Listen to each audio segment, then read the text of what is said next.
A ver, entonces nos quedamos íbamos a entrar a la premisa probatoria. Hacemos un resumen. Hemos visto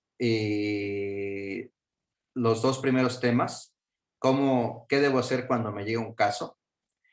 Tengo que hacer mi entrevista previa con todo lo que ya les expliqué, en donde la parte activa es el cliente. Tengo que hacer mi auditoría legal, en donde la parte activa soy yo como abogado y mi equipo de especialistas, porque hay a veces que los asuntos están relacionados con diversas especialidades, como materia familiar, materia psicológica, materia de trabajo social, materia económica. Entonces tienen que tener un equipo, ¿no? Y recuerden que en su auditoría legal tienen que analizar la premisa normativa, la fáctica, la probatoria, partiendo de lo que quiere el cliente, ¿no? Y ya les enseñé cómo estructurar cada una de sus premisas, ¿no?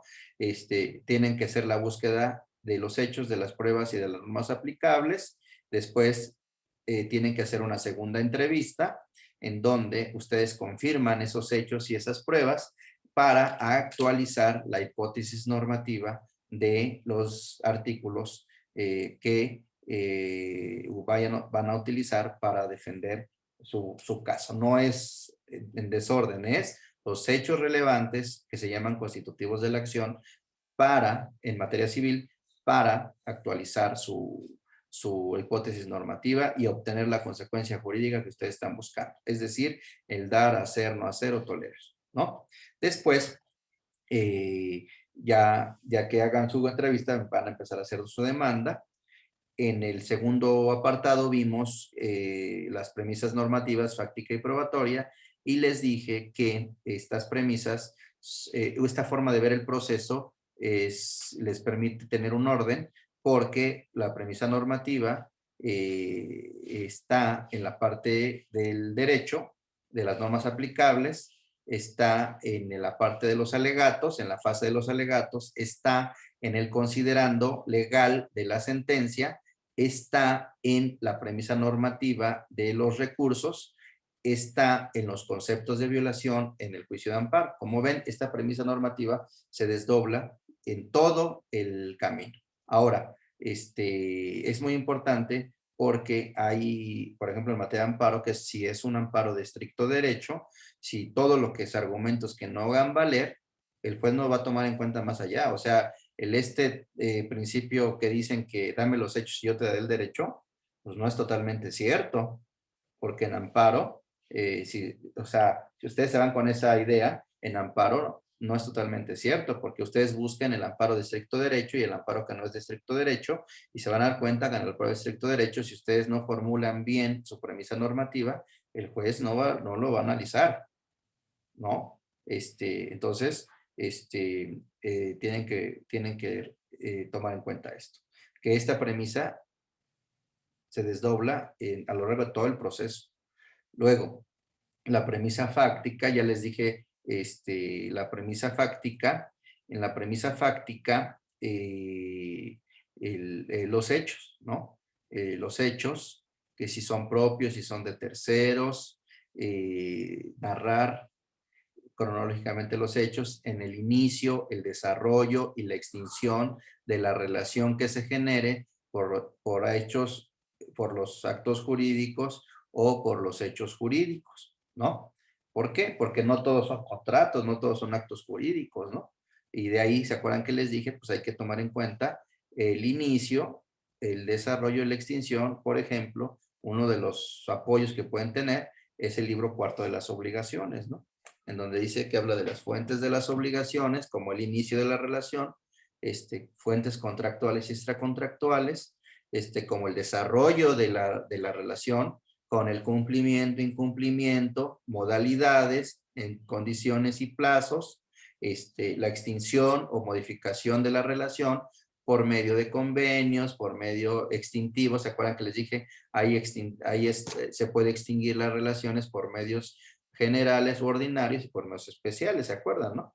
Que les dije que hay un apartado en el libro cuarto de las obligaciones del Código Civil, en donde hay modos ordinarios de extinguir las obligaciones, como el pago, ¿no? Bueno, les dije que hay una controversia, ¿no? En el pago, que uno dicen que es cumplimiento, que es extinción, pero bueno, es tiene algunos ahí implicaciones, pero el pago, la compensación, la remisión, y también les dije que en contratos específicos existen normas de extinción específicas, ¿no? Y les puse el caso del contrato de arrendamiento, ¿no? Entonces, esto no es meramente teórico, sino esto les va a permitir hacer las preguntas correspondientes del inicio, del desarrollo de extinción. No es hacer preguntas por preguntas, es hacer preguntas para obtener los hechos de su hipótesis normativa, ¿no? La hipótesis normativa establece ciertas características, ciertas condiciones, y esas condiciones ustedes las tienen que cumplir con los hechos. Entonces, no es preguntar por preguntar, es preguntar para actualizar la hipótesis normativa que ustedes ya encontraron al hacer su auditoría legal y formar su premisa normativa, ¿no?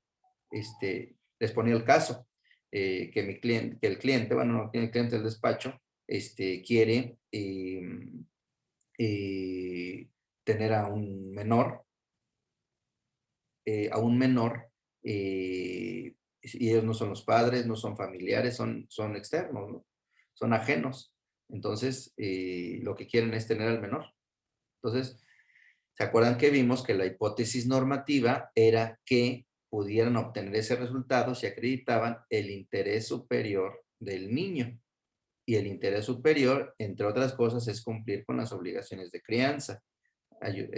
Cuidarlo, darle manifestaciones de afecto, vestirlo, darle de comer, darle escuela, darle atención médica. Entonces, ya que si esa es su hipótesis, si cumplen con eso, van a acreditar el interés superior del niño y les van a dar con mayor facilidad el juez la custodia, la guarda, el acogimiento, porque hay muchas figuras para tener al niño, ¿no? Entonces, los hechos van encaminados a que ustedes puedan demostrar que cumplen con esas obligaciones de crianza, que cumplen con eh, con el interés superior del menor. Entonces sus hechos van a ir encaminados y sus preguntas encaminadas a obtener esos hechos que acrediten el cumplimiento de esas obligaciones de crianza y acreditar el interés superior. No es preguntar por preguntar, ¿no? Y,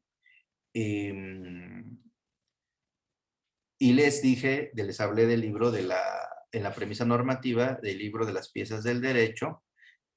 ¿No lo consiguieron ese? Bueno, si lo pueden conseguir y lo pueden mandar al chat, ese estaría muy bueno, el de las piezas del derecho. Y también hay un libro para la premisa normativa de argumentación,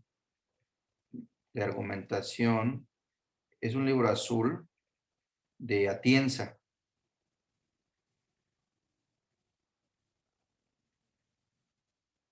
¿no?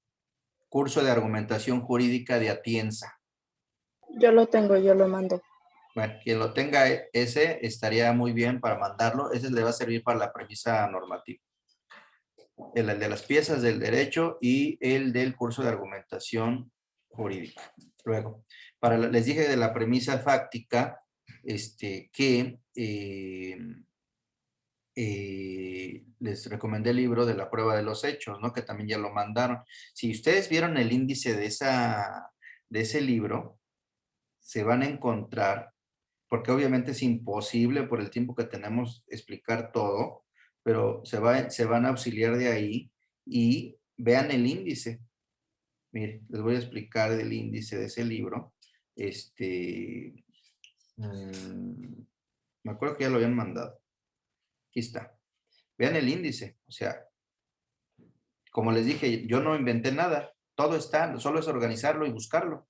Miren, el hecho como objeto de prueba, la individualización del hecho, la relevancia jurídica, la identificación normativa, hecho y enunciado sobre hechos, la identificación valorativa del hecho, la identificación negativa, los tipos de hecho, ¿no? La prueba directa, la prueba indirecta y la prueba subsidiaria, la prueba directa y contraria, positiva y negativa, la prueba histórica y prueba crítica, inferencias probatorias, pruebas, presunciones e indicios, ¿no? Entonces, aquí Profe, es... Mande. perdón, ese es del libro de las piezas del derecho, ¿verdad? Esa es para la premisa normativa, las piezas del derecho. Ok. Ah, ok, muchas gracias. Sí. Luego, también para la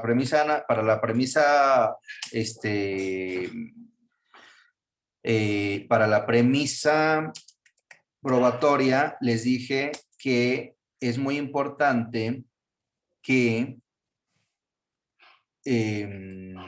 estudien la probática, ¿no? La probática, que es la estrategia probatoria. No solo es saber ¿cómo se llama? No solo es saber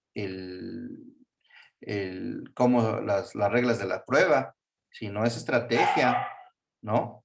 Es estrategia. Entonces, si ustedes no saben estrategia, por más que sepan las pruebas, la regulación del código, o sea, no simplemente es leer el código, es aprender estrategia procesal, ¿no? Entonces, bueno, sigamos. En la premisa probatoria, de los tópicos que les quiero llamar la atención en la premisa probatoria, no deben de perder de vista qué es lo que quiere el cliente y qué es lo que ustedes encontraron en su premisa normativa de cuál es la hipótesis. Entonces, su hipótesis normativa, entonces sus pruebas van a ir encaminadas a demostrar la hipótesis normativa que van a plantear en su caso. De las pruebas, hay muchas clasificaciones, pero para efectos de estrategia procesal, es importante determinar las pruebas directas y las pruebas indirectas, ¿no? Y un consejo, un tip, es que utilicen en su proceso en mayor medida pruebas que ustedes puedan controlar y excluyan en lo posible pruebas sobre las que ustedes no tengan control. Por ejemplo, los testigos. A veces es importantísimo los testigos, por ejemplo, para acreditar la posesión, ¿no? La prueba idónea es la testimonial. Sin embargo, les dije que la prueba testimonial es la más peligrosa. Ahora, de los testigos, acuérdense, seguramente vieron en sus clases de teoría general del proceso que hay testigos que son los testigos hostiles. ¿Ustedes vieron los testigos hostiles? ¿Saben quiénes son los testigos hostiles? No, profe. Bueno, Bueno, al menos, ¿mande? no digo que yo no lo recuerdo. Bueno, en materia de testigos, hay testigos hostiles que son aquellos que tienen intereses relacionados con la parte contraria, ¿no? Entonces, por ejemplo, en un asunto familiar, pues el testigo hostil puede ser la mamá de la persona, de la esposa con la que se van a divorciar, que le constan ciertos hechos. Es hostil porque por una cuestión lógica, pues no va a confirmar su versión, aunque le hayan constado los hechos, ¿no? Entonces, en esos casos, pues tienen que valorar si les conviene o no les conviene realizar, ofrecer esa declaración de ese testigo, ¿no? Que por lógica, pues no les va a ayudar, ¿no? Entonces, pero de cuanto a los principios prácticos de las pruebas, es preferir las pruebas directas a las indirectas. Perdón, sí, a las indirectas, ¿no? Dentro de estas pruebas directas, preferir a las que tengamos control sobre las que no tengamos control, porque tanto las directas como las indirectas hay unas que tenemos control y otras que no tenemos control. Por ejemplo, no tenemos control en una documental de un informe de un archivo sobre el cual, público o privado, sobre el cual no sepamos cuál es el resultado. Entonces, por eso ustedes tienen que hacer su investigación antes, ¿no?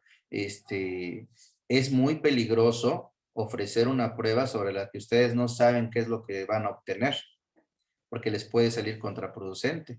Acuérdense que todas las pruebas que ustedes ofrezcan y alleguen, ¿cómo se llama? Las pruebas que ustedes fuesen hacen prueba plenamente en su contra, porque constituye una confesión judicial espontánea, ¿no? Entonces, cuidado con las pruebas que ofrezcan. No es ofrecer pruebas a lo loco, es ofrecer pruebas para acreditar hecho por hecho constitutivo de la acción que va a actualizar su hipótesis. Ahorita vamos a poner los ejemplos. Otro de los tips prácticos para las pruebas es que ustedes tienen que saber y dividir su premisa probatoria en 5. ¿Sí se los enseñaron eso?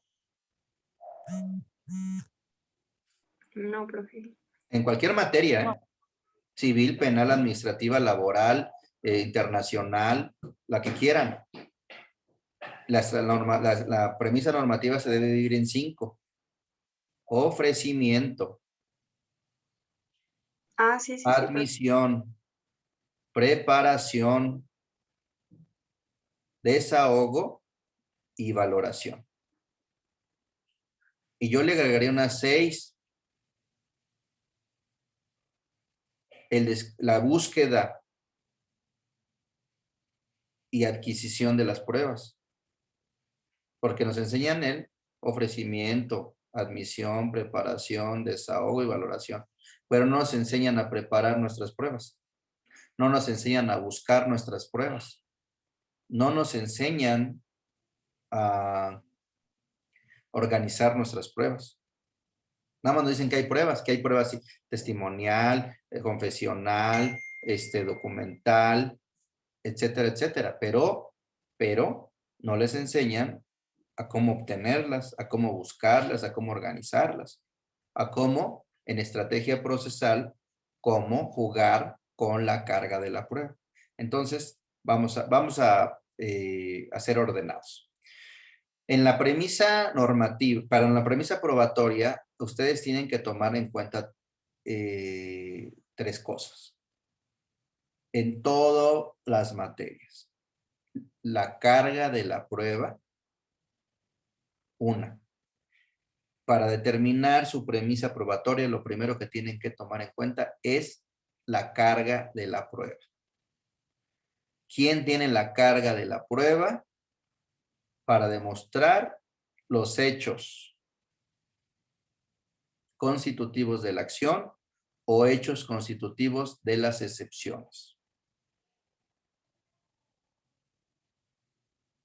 Después, tienen que tomar en cuenta las reglas de la búsqueda y adquisición de pruebas, las reglas del ofrecimiento, de la admisión, de la preparación, del desahogo y de la valoración. Entonces, ustedes desde que están realizando su auditoría legal en la premisa probatoria, tienen que determinar quién tiene la carga de la prueba. Y tienen que determinar cómo van a descubrir y obtener esas pruebas. Tienen que determinar cómo se ofrece. Tienen que ver cómo se admite. Tienen que tomar en cuenta cómo se prepara. Tienen que tomar en cuenta cómo se desahoga y tienen que tomar en cuenta cómo se valora. Yo les podría aquí decir, explicar y leerles el código de cada una de las pruebas, pero eso lo pueden hacer ustedes. Aquí lo importante es que organicen su pensamiento de manera estratégica.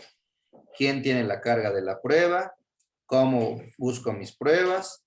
¿Cómo los organizo? ¿Y cómo la ofrezco? ¿Cómo me la admiten? ¿Cómo me la preparan? ¿Cómo me la desahogan? ¿Y cómo me la valoran? ¿Sí? Les pongo un ejemplo. Les pongo un ejemplo práctico que pasó en el despacho. Por no saber y por no tomar desde el principio el tener el conocimiento de esta carga de la prueba y todos estos 6 pasos, 7 pasos que les dije, se ofreció, fue un asunto en donde era un asunto de una rescisión de un contrato de compraventa y en esa nos demandan la rescisión del contrato de compraventa y nosotros contrademandamos y oponemos un incidente de falta de personalidad. Y decimos, oye, esas personas que la apoderada que se está ostentando como apoderada de los actores no tiene personalidad porque fue nombrada por personas que no son accionistas de la empresa que está demandando. ¿Por qué? Porque supuestamente estas personas que eran accionistas adquirieron la calidad de accionistas por un contrato de donación de acciones, ¿no? Sin embargo, este contrato de donación de acciones, la firma era falsa del supuesto donante de las acciones. Eran 2 familias que se estaban peleando, la familia del papá, la primera, de los hijos grandes, y la familia del papá, la segunda, con la vivía actualmente. Entonces, los hijos de la segunda familia le falsifican la firma, se muere el papá, le falsifican la firma con fecha anterior y dicen que ellos eran los accionistas porque su papá les había donado las acciones y con base en eso se hicieron socios, designaron un apoderado y ese apoderado demandó la rescisión del contrato de compraventa de una torre, de unos edificios. Entonces nos llega el asunto, revisamos el inicio, el desarrollo y el final y nos dimos cuenta pues, que estaba muy rara la firma y que estaba muy raro eso. ¿Por qué? Porque en una presunción no humana, es decir, el actuar normal, ustedes tienen que pensar cuál es el actuar normal de una persona. Y empezamos a decir, bueno, pues si el señor, pues todo lo hacía con este notario, todo lo hacía, realizó ciertos actos, siempre dijo que esta empresa y los inmuebles que derivan de la misma eran para los clientes, y esta donación fue en Jalisco y todo lo hacía en la Ciudad de México, ¿no? Entonces empezamos a indagar y nos dimos cuenta que la firma de la donación no se parecía. Y luego nos dimos cuenta que los donantes no habían aceptado expresamente de la donación, porque acuérdense que en materia de donación, para que sea perfecta, el donatario tiene que aceptarla, ¿no? Y aquí no había eso. Entonces lo que hicimos fue oponer entre otras excepciones, ya lo veremos, las excepciones procesales y las sustantivas, opusimos la excepción de falta de la legitimación, la falta de legitimación activa en la causa, ya se los enseñaré si no lo saben, y dijimos, la falta de legitimación activa en la causa es no tienes derecho, ¿no? No tienes derecho a algo específico, ya se lo explicaré. Y dijimos, como ustedes no tienes derecho en algo, tú no eres donatario, no te donaron las acciones, por lo tanto, y por consecuencia, la apoderada que tú designaste y que está demandando no tiene personalidad, ¿no? Y ofrecimos una prueba de...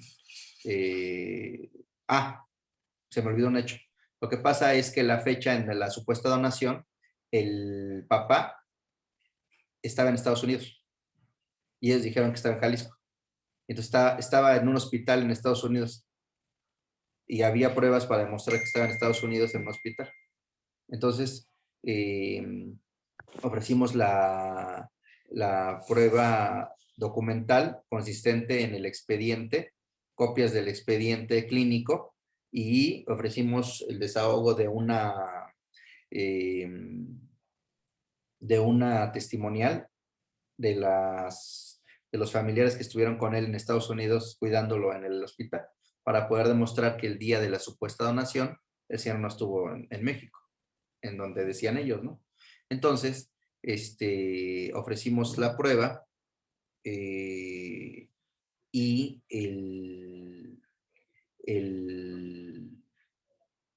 se ofreció con base en la Convención Interamericana, en una Convención Interamericana sobre obtención de pruebas en el extranjero. Y, bueno, esto lo llevaba otra persona, y esta persona que ofreció la prueba, lo ofreció con base en esta convención. Pero, al final, la prueba fue desechada. No se pudo desahogar porque la Convención Interamericana sobre Obtención y Pruebas en el Extranjero no está suscrita por Estados Unidos. Entonces Estados Unidos dice, para mí no me aplica, para mí no es obligatoria esta convención porque yo no la he suscrito. Hay otra convención de la Haya, una general. Entonces,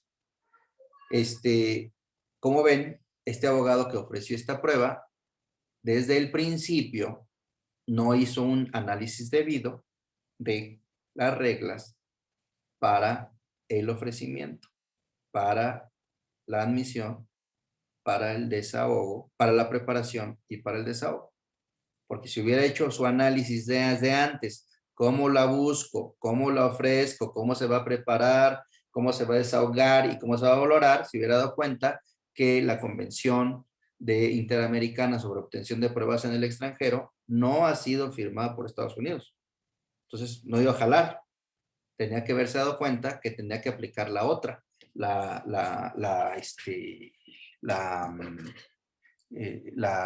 otra convención. Mire, les voy a decir les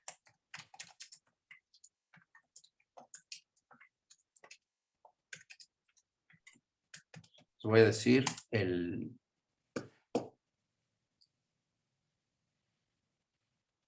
se llama Convención Interamericana sobre Recepción de Pruebas en el Extranjero. No está suscrita por Estados Unidos y ofrecieron la prueba así. Entonces, la persona que hizo esto no tuvo cuidado en, desde el principio, determinar cómo se ofrece, cómo se va a admitir, cómo se prepara y cómo se desahoga y cómo se va a valorar. No tuvo el cuidado. Entonces, no solo es ofrecer la prueba por ofrecer, no solo es obtener la prueba, no solo es ya tenerla o saber dónde está, sino ver cómo se va a ofrecer y cómo se va a preparar y cómo se va a desahogar. Entonces, no se puede desahogar la prueba. Entonces, Convención Interamericana sobre Recepción de Pruebas en el Extranjero.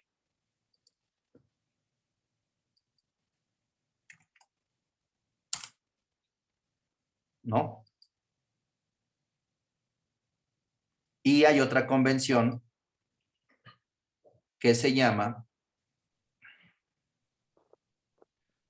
Convenio sobre la Obtención de Pruebas en el Extranjero en materia civil y comercial.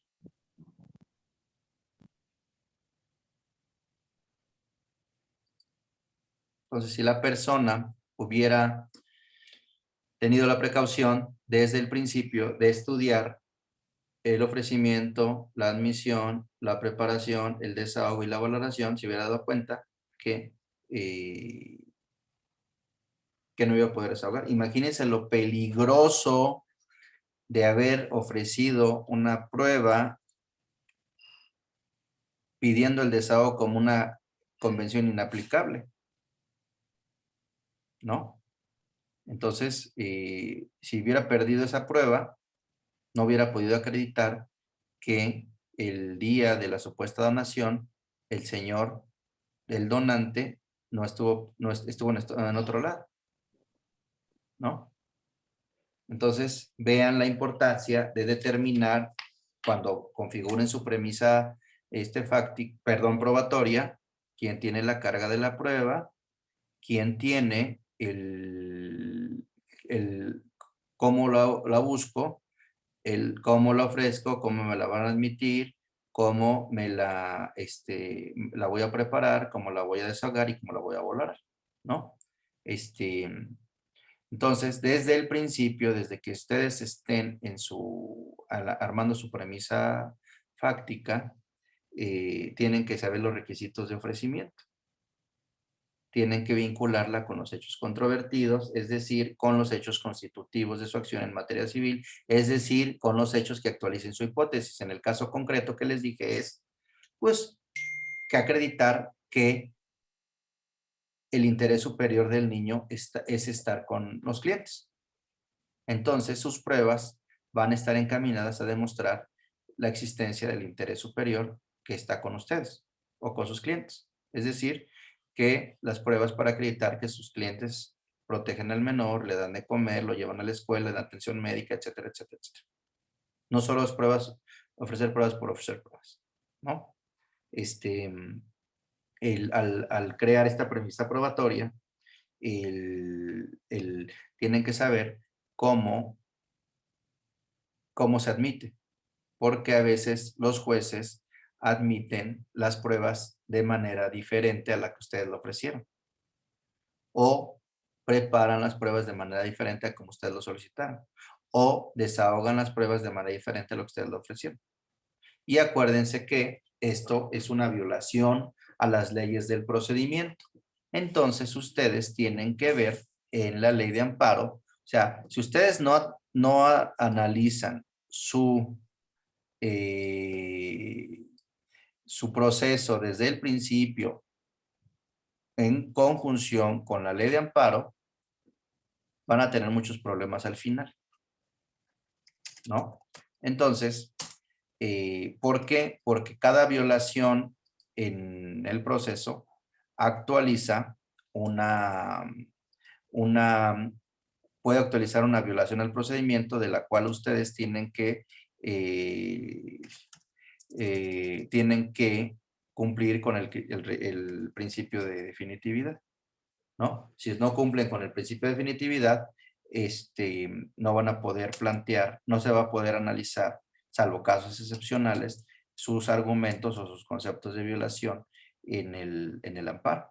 Les voy a decir, miren, el artículo 172 de la ley de amparo señala: en los juicios tramitados ante los tribunales administrativos, civiles, agrarios o del trabajo, se considerarán violadas las leyes del procedimiento y que se afectan a las defensas del quejoso, trascendiendo el resultado del fallo cuando se desechen las pruebas legalmente ofrecidas o se desahoguen en forma contraria a la ley. ¿Ya vieron? Entonces, ustedes no solo tienen que saber de estrategia probatoria, no solo tienen que saber cuál es la carga de la prueba, no solo tienen que saber cuál es cómo se ofrece, cómo se admite, cómo se prepara, cómo se desahoga y cómo se valora, sino también tienen que saber cómo se reparan las violaciones que se cometen en esta fase. Y hay dos maneras. Hay una manera por medio de recursos ordinarios y otra manera por medio del amparo indirecto o por medio del amparo directo, ¿no? Más adelante les explicaré eso de una manera muy sencilla para que ustedes puedan saber si es un amparo directo o un amparo indirecto. Hay una manera muy sencilla de explicarlo que a nosotros, que ha funcionado para saber, porque luego, pues, ¿qué es? Amparo directo, amparo indirecto, ¿qué es? No, hay una manera muy sencilla. Entonces, estas son violaciones a las leyes del procedimiento, es decir, deben de saber que contra las violaciones en la admisión, en la preparación, en el desahogo, en la elaboración, pues hay recursos ordinarios y hay juicios de amparo, ¿no? Por ejemplo, el desahogo de una pericial en materia de psicología en un niño es una prueba de ejecución de imposible reparación. Entonces, contra su admisión, desahogo, preparación y desahogo procede un amparo indirecto. Otras no, ¿no? Otras contra su violación en su admisión, preparación, desahogo, pues procede amparo directo. Ya lo veremos en su momento, pero no, lo único que les quiero llamar la atención es que no solo es saber la carga, los pasos, sino también pensar que el proceso no solo es ahorita, no solo es al ofrecer las pruebas, sino es todas las fases y hasta el amparo, ¿no? Luego, en la premisa probatoria, como tema práctico de los problemas comunes, es determinar si ustedes tienen legalmente o no legalmente a su disposición las pruebas. Porque si ustedes tienen legalmente a disposición las pruebas y no las presentan, se las van a desechar. No van a poder acreditar. Entonces, a veces se van con la idea de que no, es que yo no fui parte y por lo tanto no tengo derecho a pedir esa prueba, ¿no? Les voy a poner un ejemplo. Se pierden asuntos por eso, Miren, el artículo 95 del Código de Procedimientos Civiles establece a toda demanda o contestación deberá acompañar, le voy a compartir pantalla. Miren. ¿Ya se ve? Ya, profe. Miren, vean lo importante de saber si tienen o no a disposición los documentos. A toda demanda o contestación deberá acompañarse necesariamente el poder que acredite los documentos en que el actor funde su acción y aquellos en que el demandado funde sus excepciones. Si no los tuviera a su disposición, acreditará haber solicitado su expedición con la copia simple sellada por el archivo o lugar en que se encuentre, para que se o costa se les expida. Es decir, si ustedes no los tienen, tienen que acreditar y solicitarlos antes y demostrarle al juez que ya los solicitaron y que no se los han entregado. Pero vean, se entiende que las partes tienen a su disposición los documentos siempre que legalmente puedan pedir una copia autorizada y exista la obligación de expedírselos. He visto en asuntos que dicen, es que, señor juez, yo no los tengo a disposición porque no tengo derecho a pedirlos ni existe la obligación permítame un segundito, perdón.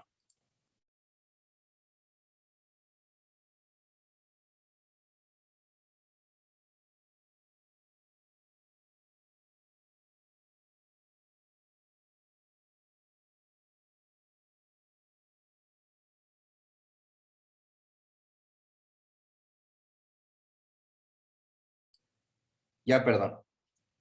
Entonces, aquí es importante que ustedes determinen si los tienen o no a su disposición, porque pueden perder un asunto por esta situación. Les explico por qué. En un asunto, la persona dijo que no tenía a su disposición copias de un expediente judicial porque no había sido parte. Entonces, por lo cual manifestaba bajo protesta de decir verdad que no lo tenía a su disposición porque no tenía derecho a pedirlo y tampoco tenía derecho, tampoco existía la obligación de entregárselo, ¿no? Entonces, de ahí nosotros vemos el asunto y decimos, a ver, por el hecho de no ser parte en un procedimiento, es razón suficiente para que se actualice la hipótesis del Código de Procedimientos Civiles que señala que si no los tienes a disposición, el juez te puede ayudar cuando legalmente no puedas pedir copia y no exista la obligación de expedírtelo, en términos del artículo 95, fracción segunda.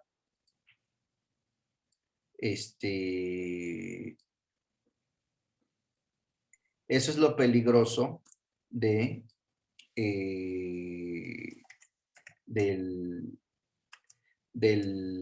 solo litigar con el Código de Procedimientos, ¿no? Entonces, aquí nosotros empezamos a revisar la ley de transparencia y acceso a la información. Y encontramos que los expedientes, efectivamente los expedientes en trámites son información reservada y que pueden tener información confidencial. Y entonces, pues esa información no se le puede dar a cualquier persona. Entonces, en principio dijimos, bueno, efectivamente no está a su disposición. Sin embargo, encontramos que tratándose de expedientes en donde los expedientes ya estuvieran concluidos, sí existía el derecho de pedir una copia. Entonces,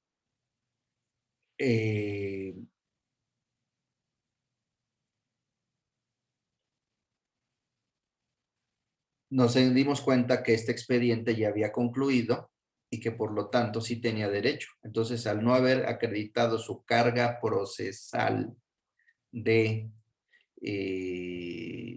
haber solicitado con anterioridad que ya lo había pedido, solicitamos que desechara su prueba. ¿Por qué? Miren, porque,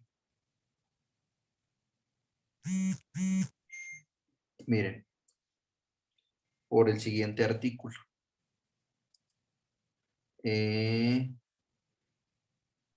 Dice aquí,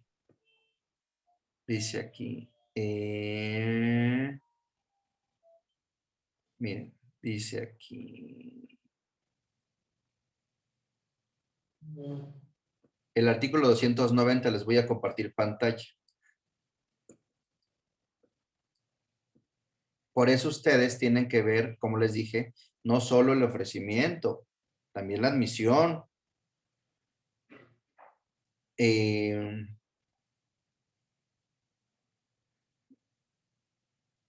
Espérenme. A ver, es que hay un artículo. El 298.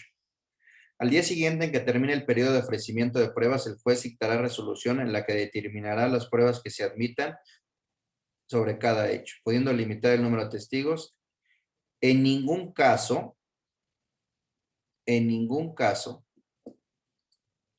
el juez admitirá pruebas o diligencias ofrecidas extemporáneamente que sean contrarias al derecho o a la moral sobre esos hechos que no hayan sido controvertidos por las partes o hechos imposibles o notoriamente inverosímiles, o que no reúnan los requisitos del 291. O sea, que sean contrarias a derecho. ¿Qué es una norma qué es una prueba que es contraria a derecho? Pues puede ser una prueba en la que no se cumplieron los requisitos para su ofrecimiento, ¿no? Entonces, en este caso, no se cumplió con el requisito del ofrecimiento. No se cumplió con el requisito de acreditar previamente que ya la habían pedido con anterioridad, ¿no? Dice aquí, acreditarán haber solicitado su expedición con copia simple sellada por el archivo lugar en que se encuentren los originales. En vista a dicha manifestación, dice aquí, en vista de dicha manifestación, el juez, si lo estima procedente, ordenará al responsable la expedición del documento. ¿no? Entonces, salvo disposición legal en contrario, o se trate de pruebas supervenientes, de no cumplirse por las partes con los requisitos anteriores, de no cumplirse las partes con los requisitos anteriores, no se le recibirán las pruebas. ¿Ya vieron?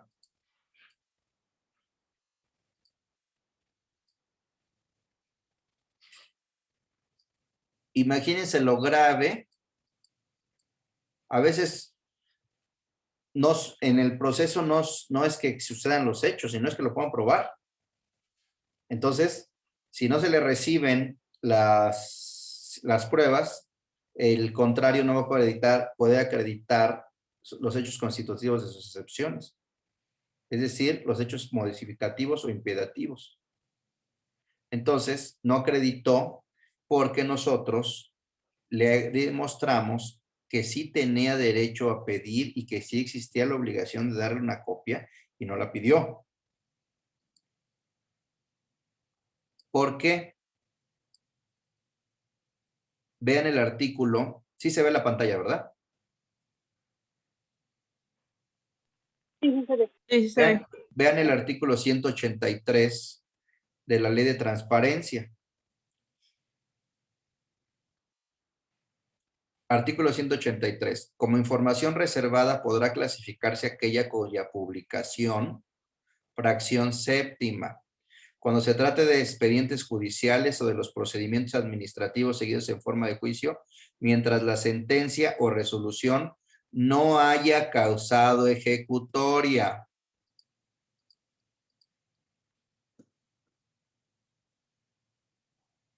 Miren. Una vez que dicha resolución cause estado, los expedientes serán públicos.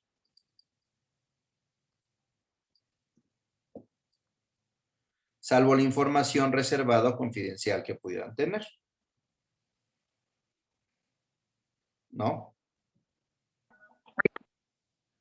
Ahora, también en el tema penal, vean la fracción octava.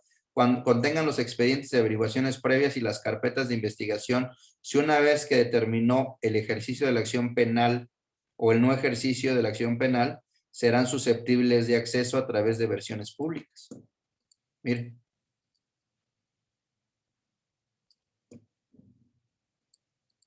Entonces, es un ejemplo para que no nos perdamos en qué estamos, que en la premisa normativa tienen que determinar su carga de la prueba y tienen que determinar cómo la van a obtener, cómo se ofrece, cómo se debe admitir, cómo se desahoga, cómo se prepara, desahoga y cómo se valora. Desde el principio, desde antes de presentar la demanda. Entonces, este abogado, si hubiera visto esto, se hubiera dado cuenta que tenía que cumplir con este requisito de solicitar con anterioridad la prueba. Porque sí la tenía a su disposición, porque ya ven que les dije que tener la disposición implica legalmente que tenga el derecho de pedirle que exista la obligación que se la entreguen. Y si no cumple con ese requisito, la prueba debe desecharse. Ya se los dije, ¿no? Aquí dice, en el artículo 95, fracción segunda, segundo párrafo. De no cumplirse por las partes con los requisitos anteriores, no se le recibirán esas pruebas. Entonces, es un error muy común. Es que no fui parte. Es que no fui parte, entonces no lo puedo pedir. No, espérame. Hay que revisar las leyes de acceso a la información. Hay que revisar las leyes de protección de datos personales. Ustedes saben que hay leyes de protección de datos personales para los particulares y para las autoridades. Hay leyes de protección de datos personales en posesión de particulares y hay leyes de protección de datos personales en posesión de sujetos obligados, que son para las autoridades. Entonces, si ustedes en su estrategia probatoria solo toman en cuenta el Código de Procedimientos Civiles, van a tener problemas. Entonces, tienen que tomar en cuenta, para armar su premisa normativa, las leyes de acceso a la información y de protección de datos, en posesión de particulares y en posesión de sujetos obligados. ¿Está claro?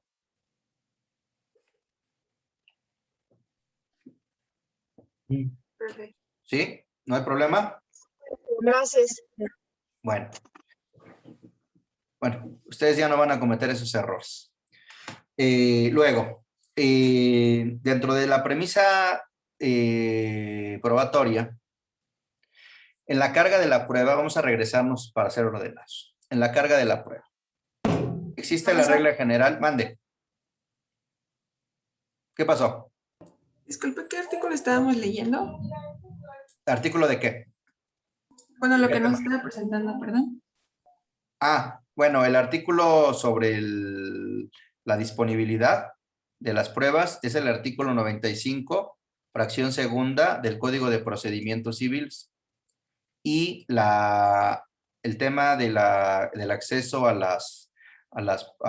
los procedimientos ya que causaron estado o las averiguaciones o carpetas de investigación, según sea el sistema, el viejo o nuevo sistema, está en el artículo 183, fracción séptima y fracción octava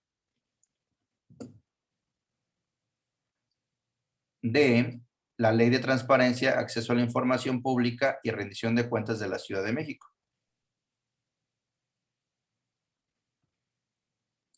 Vale, sí, gracias. ¿No? Entonces, bueno, ustedes ya no van a cometer ese tema. Entonces, bueno, me regreso para que no nos perdamos. Para formular su premisa probatoria, tienen que determinar la carga de la prueba y tienen que determinar cómo se ofrece, cómo se adquiere, cómo se ofrece, cómo se admite, cómo se prepara, cómo se desahoga y cómo se valora. Y les he puesto casos específicos de problemas que se han generado por no saber ofrecerla, como el desechamiento, por no cumplir con las leyes de acceso a la información, por no saber cómo se prepara y cómo se ahoga el problema de la carta rogatoria que se ofreció con una convención inaplicable que no había sido suscrita por Estados Unidos, y les voy a poner otros casos. Les podría yo dar las normas, las leyes, leérselas, pero yo estoy convencido de que esto se debe estudiar desde el punto de vista práctico, de los problemas, ¿no? Solamente así lo van a entender, porque los artículos pueden leer ustedes y se les van a olvidar, no.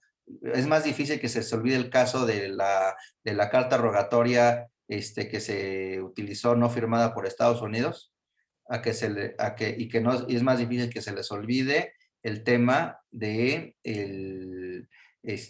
caso del señor que estaba en Estados Unidos y que habían dicho que estaba en México, pero que se peligró el asunto porque el abogado ofreció el preparar y desahogar la prueba con una convención inaplicable, ¿no? Entonces, en relación a la carga de la prueba, es muy importante que ustedes consideren quién tiene la carga de la prueba. En los diferentes códigos se establece quién tiene la carga de la prueba. Por ejemplo, en el artículo 282 del Código de Procedimientos Civiles, se establece el 281.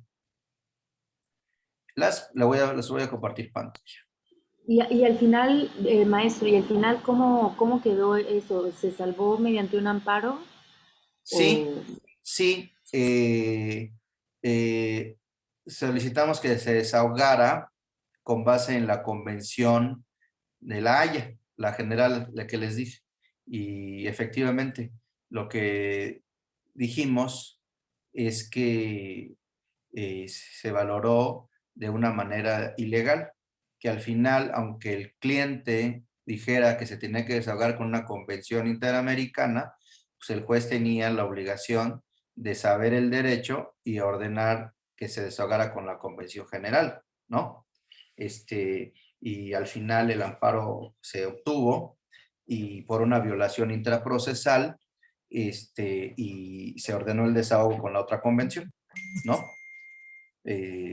Alegando el derecho de acceso a la justicia, el derecho de audiencia y el debido proceso, ¿no? Que dentro de estos 3 derechos existe el derecho a que las pruebas sean desahogadas, sean preparadas, desahogadas y valoradas debidamente. Entonces, el contrario decía, pues es que tú te equivocaste.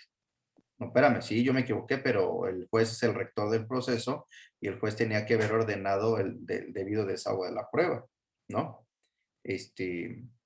Pero tengan mucho cuidado con eso. Bueno, en la carga de la prueba, en los diversos códigos civiles, perdón, procesales, civiles, procesales administrativos, etcétera, etcétera, se establecen las cargas probatorias. Por ejemplo, el artículo 281 del Código de Procedimientos Civiles de la Ciudad de México establece: las partes asumirán la carga de la prueba de los hechos constitutivos de sus pretensiones.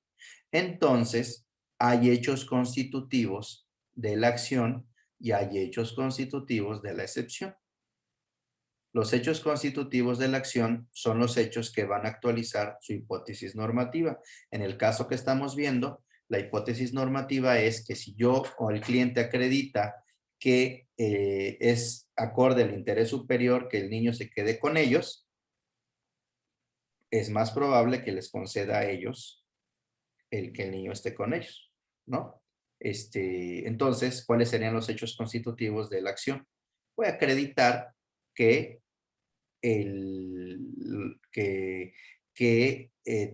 cuidan al niño, que le dan de comer, que le llevan a la escuela, que le pagan el esparcimiento, que le dan atención médica, que le dan muestras de afecto. Entonces, esos serían los hechos constitutivos, los que van a actualizar su hipótesis normativa y la consecuencia jurídica, que es demostrar que es acorde al interés superior del niño que esté con los clientes, ¿no? No son cualquier hecho, son los hechos constitutivos que actualizan la hipótesis normativa de su caso, ¿no? Y en la carga de la prueba dice, los 82, el que niega solo está obligado a probar cuando la negación envuelva en una afirmación, cuando se desconozca una presunción legal, cuando se desconozca la capacidad, cuando la negativa fuera un elemento constitutivo de la acción. Yo no me confiaría. Es que le corresponde, ya negué y le corresponde, le arrojo la carga de la prueba. Es muy común escucharlo, ¿eh? Ya negué y le corresponde la carga de la prueba. Le corresponde la carga de la prueba al contrario. Oye, pero ¿no has visto el artículo 282, fracción cuarta del Código de Procedimientos Civiles que dice, cuando la negativa fuere un elemento constitutivo de tu acción, el que niega está obligado a probar? Entonces quiere decir que no en todas las negativas relevan la carga de la prueba a la parte actora. No se confíen, aunque el contrario tenga la carga de la prueba, ustedes demuestren los hechos constitutivos de la acción. No se confíen. No es que le carga la prueba. Al contrario, no, no y no y no. Ustedes tienen que acreditar los hechos constitutivos de acción, ¿no? Bueno. En el tema del ofrecimiento, admisión, preparación, desahogo y valoración, ustedes tienen por congruencia, normalmente no lo veo que lo hagan en los escritos, solo ofrecen la prueba. Por congruencia, acuérdense que uno de los principios fundamentales del proceso, y no solo fundamentales, sino principios fundamentales para que se defiendan a sus clientes dentro del proceso, es el principio de congruencia y exhaustividad, que dice que el juez debe resolver conforme a lo pedido y a todo lo pedido. Son cosas diferentes, conforme a lo pedido y a todo lo pedido. Si ustedes no piden bien y no piden todo, pues el juez no va a acordar. Entonces, yo no lo veo en los escritos de ofrecimiento de pruebas. En los escritos de ofrecimiento tienen que señalar el ofrecimiento de la prueba, tienen que señalar para qué la ofrecen, con qué hechos están relacionados, porque consideran que esa prueba acredita sus afirmaciones, y ahí se quedan. Espérame, Hay que poner, cuando se ofrece la prueba, cómo piden que se prepare, cómo piden que se desahogue y cómo piden que se valore.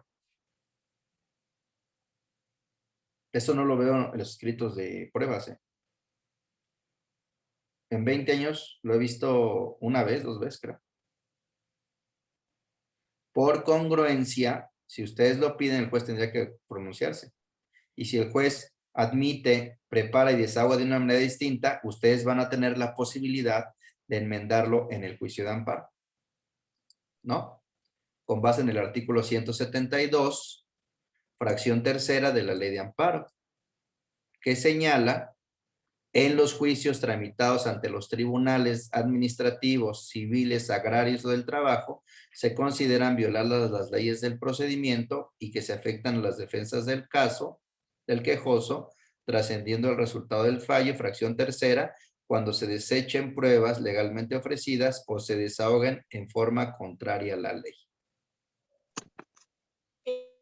Perdón, ¿usted Mande. pudiera darnos algún ejemplo de cómo, sí, le digo que si usted pudiera darnos un ejemplo de cómo solicitar, cómo debe ser la preparación y la valoración? Claro, Gracias. claro. De todos modos, lo vamos a ver ya en la parte ya práctica, aplicada. Vamos a agarrar un caso ya el partir del lunes, y todo esto que les estoy diciendo lo vamos a aplicar en el caso. Vamos a hacer los escritos, vamos a tener las precauciones, etcétera, etcétera. Pero les pongo un caso ahorita. Miren, yo quiero acreditar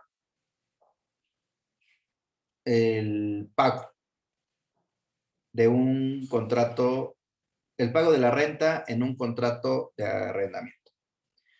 El pago de la renta llega a mi despacho, bueno, cuando estaba en el despacho, el cliente y me dice: ¿sabes qué? Me quieren sacar. El arrendador dice que ya me salga. ¿Ok? ¿Estás al corriente en el pago de la renta? Sí. ¿Cómo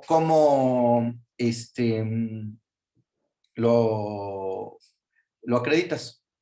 Es que se la pago en efectivo. ¿Ok? ¿Te da recibo? No. ¿Por qué no te da recibo? Pues porque es amigo de la familia y le pago por fuera. Ok. Pues no hay prueba directa. La prueba directa, pues, es un documento, un recibo, una transferencia, ¿no? No hay prueba directa. ¿Se acuerdan que les dije que si no hay prueba directa no necesariamente está perdido el asunto, ¿no? Hay que buscar pruebas indirectas, ¿no?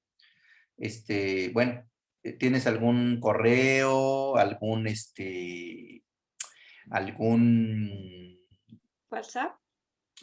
WhatsApp, alguna llamada, algún mensaje, algún testigo? ¿Quién te acompaña a pagar la renta? Ah, no, pues sí, me acompaña Chonita.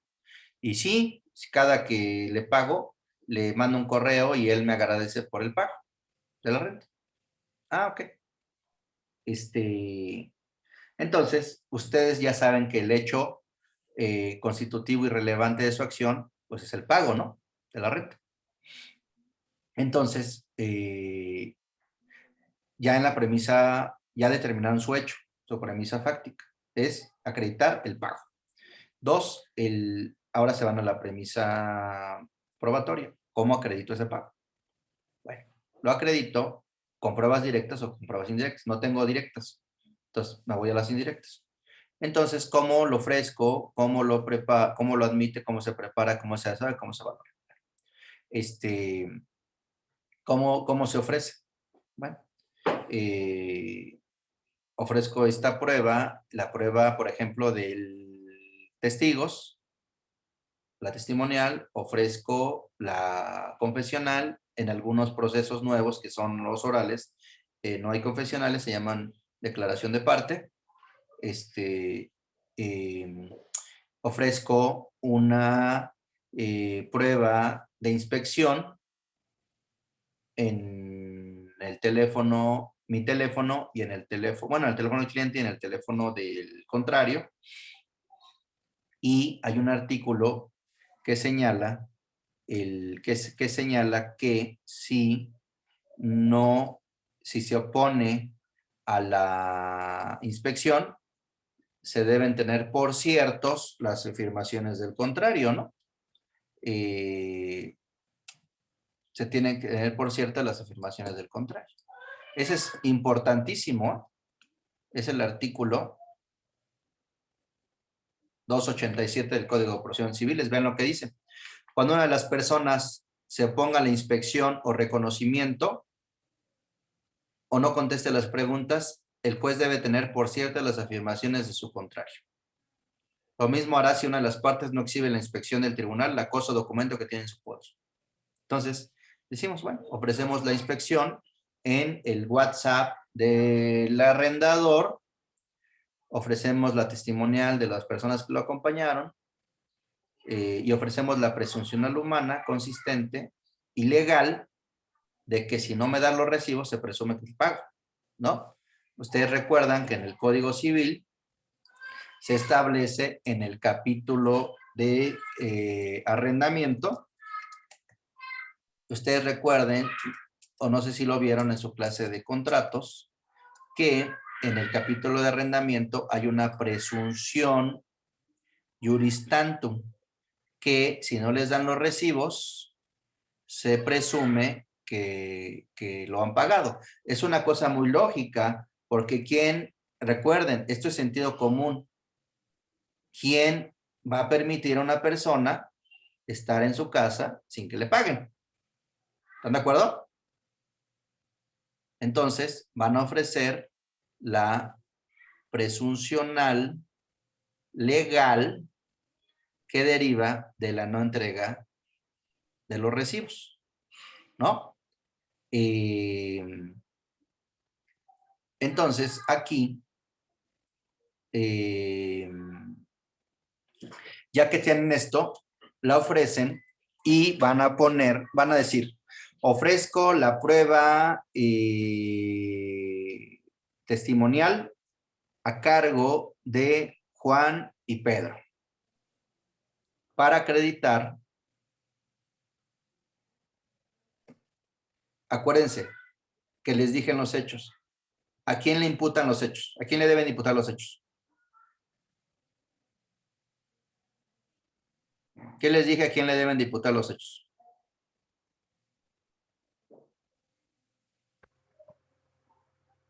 A la parte contraria, ¿no? Ofrezco la prueba testimonial para acreditar que pagué y para acreditar que el arrendador recibió. ¿Sí? En lugar de decir yo pagué, pueden decir yo pagué y el demandado arrendador recibió el pago.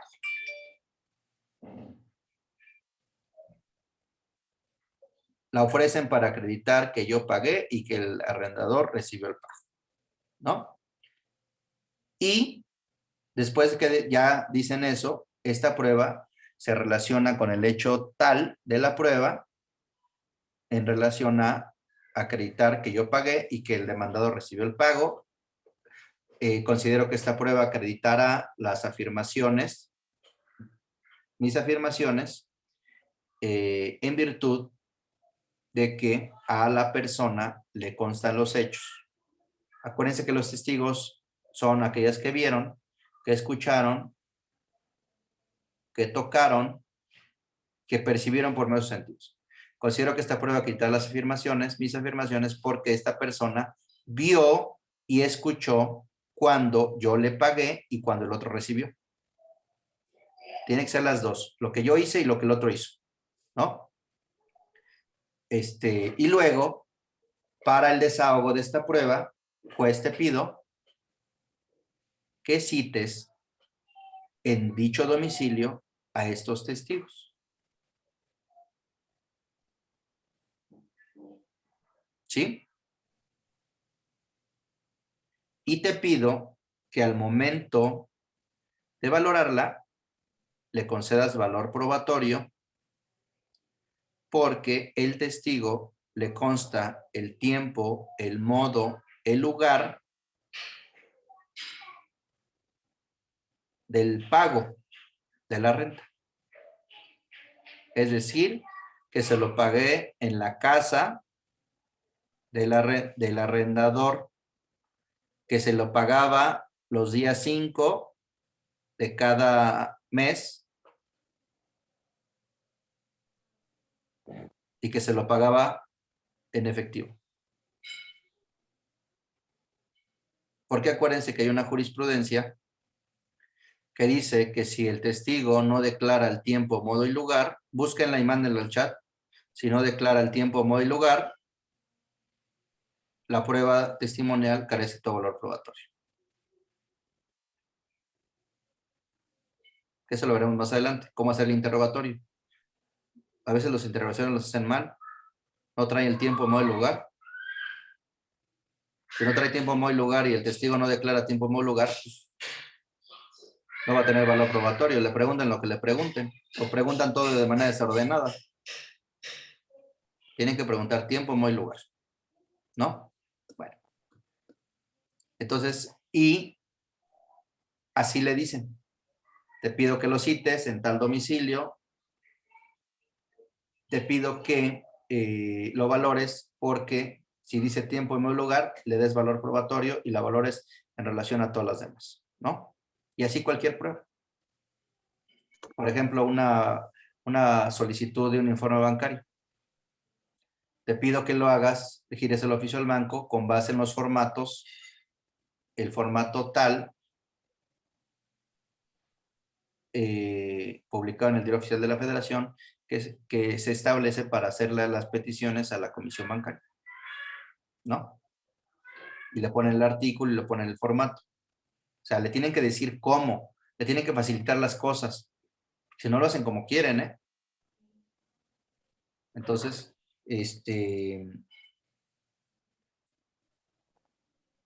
esta premisa probatoria, ya para terminar, seguiremos avanzando y dando cuestiones prácticas en la aplicación del caso de este tema, pero me quiero quedar con las siguientes ideas de todo lo que dijimos. Determinar quién tiene la carga de la prueba. No se confíen de que el contrario tiene la carga de la prueba. Ustedes acrediten los hechos constitutivos. Los hechos constitutivos que tienen que acreditar son los hechos que van a actualizar la hipótesis normativa que va a generar la consecuencia jurídica que están persiguiendo. Es decir, lo que quiere su cliente. Es decir, que le den, que le hagan, que no le hagan o que les abstengan. Tienen que preferir pruebas directas sobre las indirectas. 3, si no hay pruebas directas, el asunto no está perdido. Tienen que buscar pruebas indirectas, ¿no? Tienen que buscar pruebas sobre las que tengan control y excluir en lo posible sobre las que no tengan control, ¿no? Tienen que tener mucho cuidado en las documentales si están o no a su disposición. Es decir, no solo tomar el Código de Procedimientos Civiles, sino también tomar en cuenta las leyes de acceso a la información y las leyes de protección de datos personales en posesión de particulares y en posesión de sujetos obligados. Son diferentes. Unas son para los particulares y otras son para las autoridades. Tienen que obtener las pruebas relacionadas con el inicio, con el desarrollo y con la extinción. Así de ordenado. Tienen que obtener de manera legal las pruebas, porque si una prueba es de obtención ilícita, hay jurisprudencia que dice que esa no puede ser admitida y valorada. Se los dije hace rato, son pruebas contrarias al derecho, ¿no?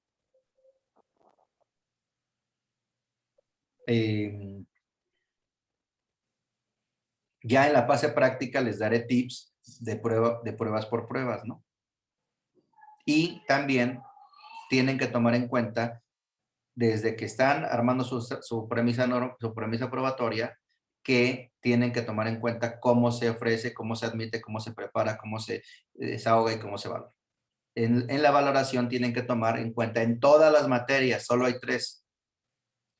El principio el sistema legal, el sistema legal o tasado, el sistema libre o el sistema mixto. El sistema legal es cuando la ley establece un valor predeterminado a una prueba, como los documentos públicos, ¿no? Que tienen pleno valor probatorio. El sistema libre es cuando le permite al juez valorar de acuerdo a las reglas de la lógica y la experiencia. ¿Se acuerdan que vimos que en las clases pasadas que el juez puede valorar de acuerdo a las reglas de la lógica y la experiencia?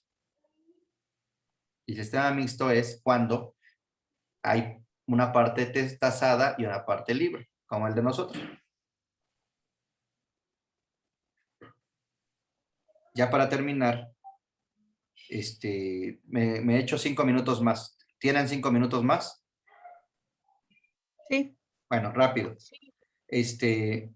Vamos para empezar el tercer tema de la estructura del proceso.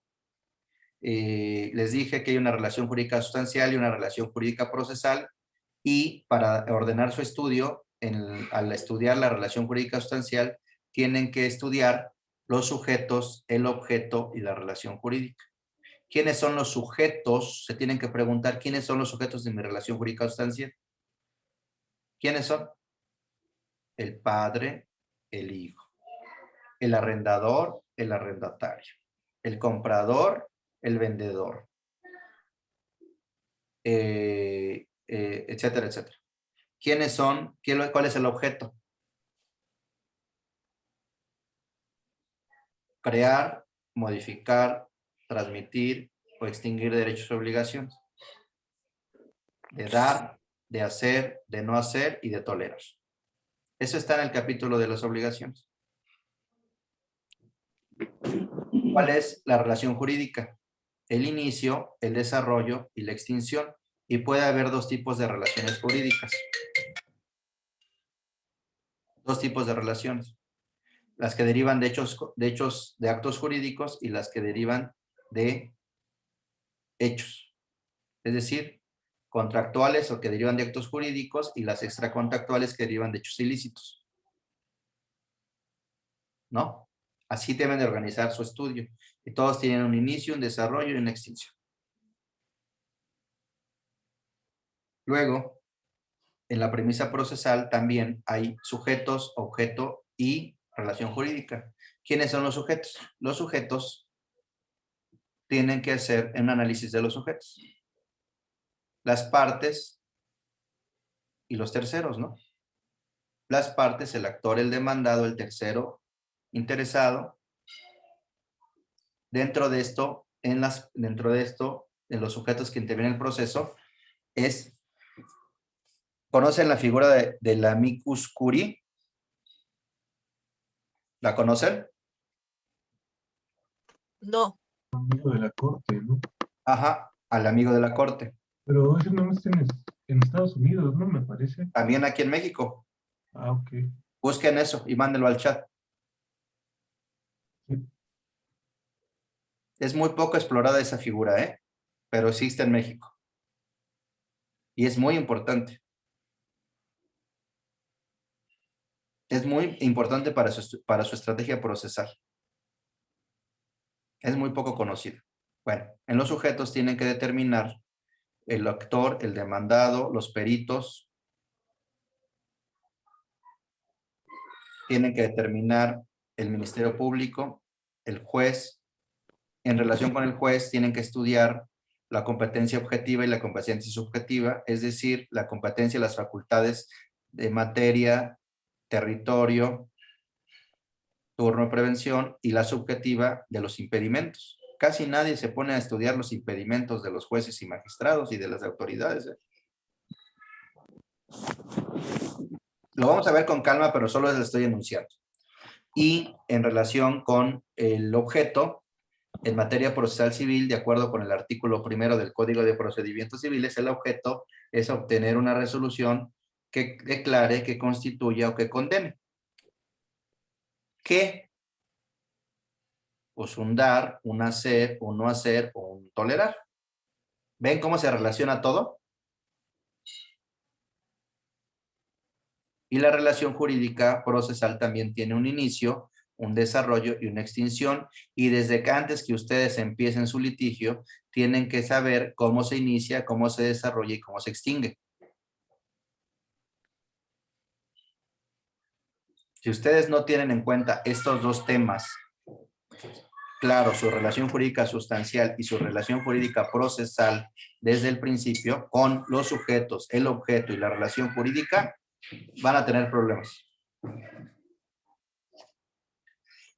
Ya por último, la premisa fáctica tiene relación con la litis, con los principios de congruencia y exhaustividad, porque los hechos establecen la litis, los hechos constitutivos de la acción y los hechos constitutivos de la excepción. La premisa probatoria tiene relación, y en la sentencia hay un considerando de hechos. La premisa probatoria tiene relación con el ofrecimiento, admisión, preparación, desahogo y valoración, y hay un considerando específico, ¿no? La premisa normativa tiene una relación con los alegatos, con los agravios y con los conceptos de violación.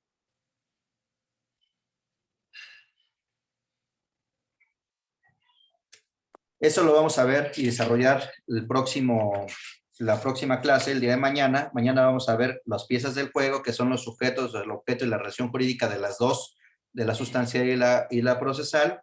Vamos a ver los principios del proceso y los derechos implicados.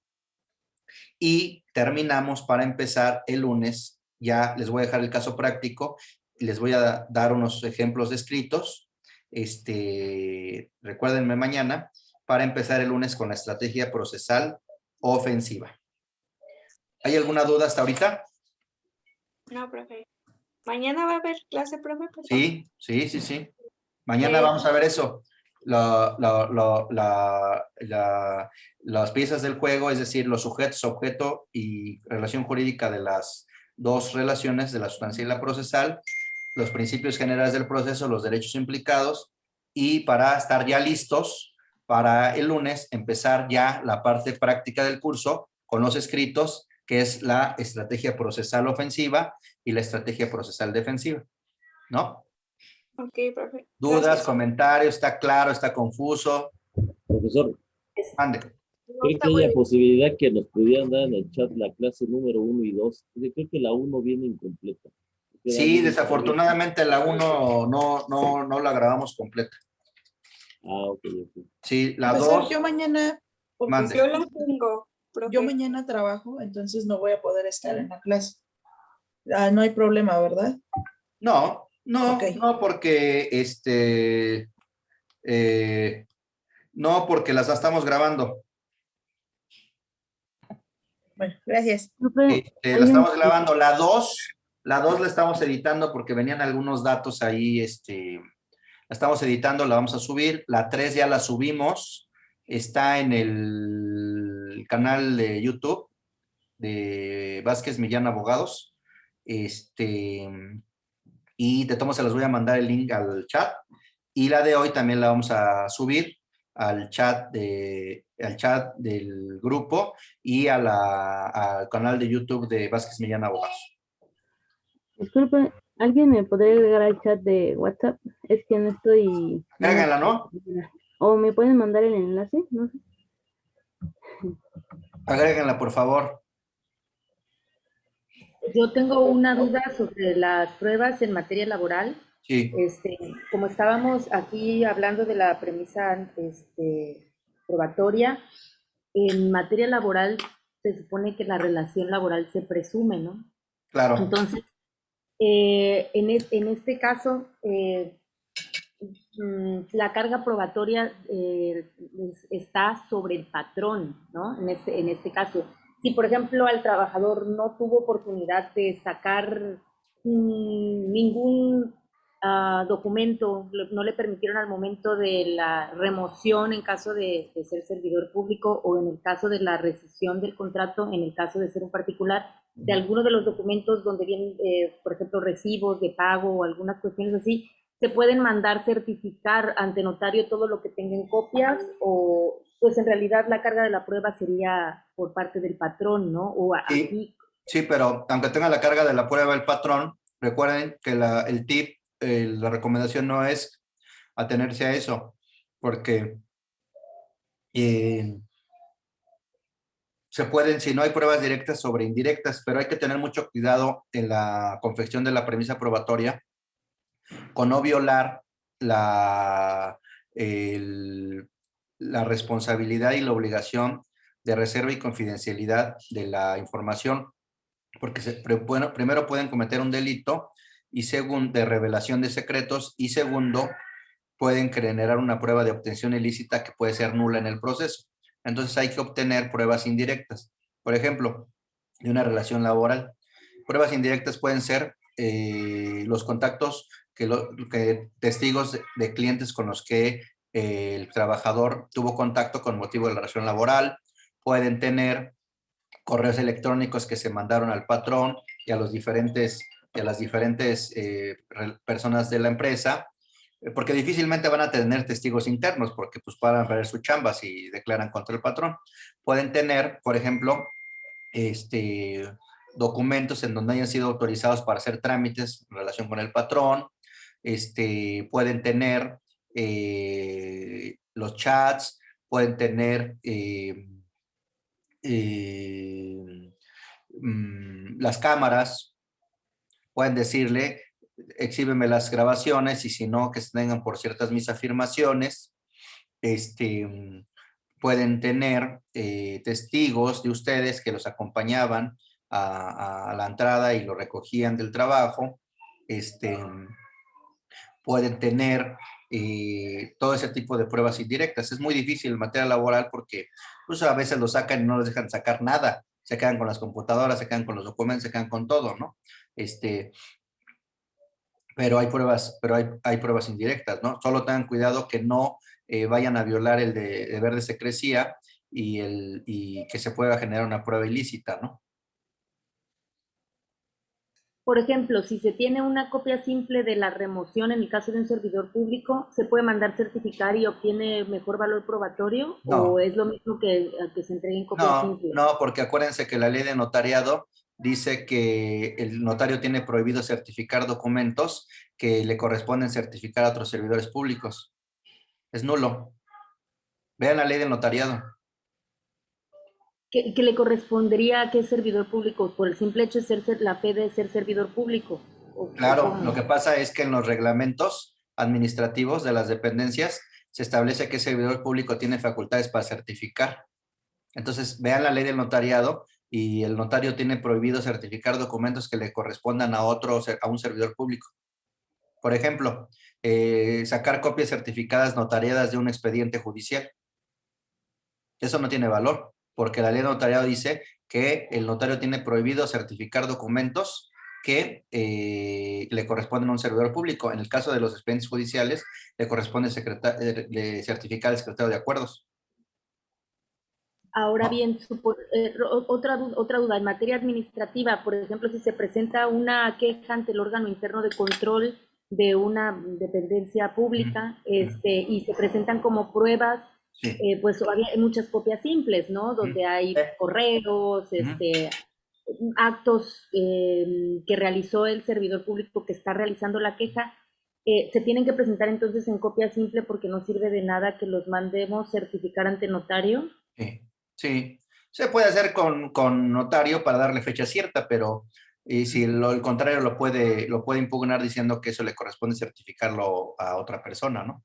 A un servidor público. Le sirve para la fecha cierta nada más, pero al final lo que va a certificar el notario que es un documento, es una copia simple. Más bien aquí lo que se tendría que ofrecer es una pericial en medios electrónicos, pero a veces la borran, ¿no? Pero en una pericial con medios electrónicos se puede mostrar que se borraron y puede generar una presunción.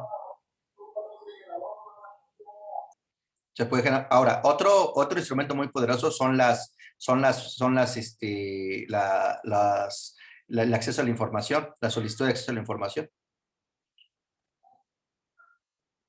Pueden solicitar los recibos de acceso a la información, los recibos de pago, los oficios que haya firmado,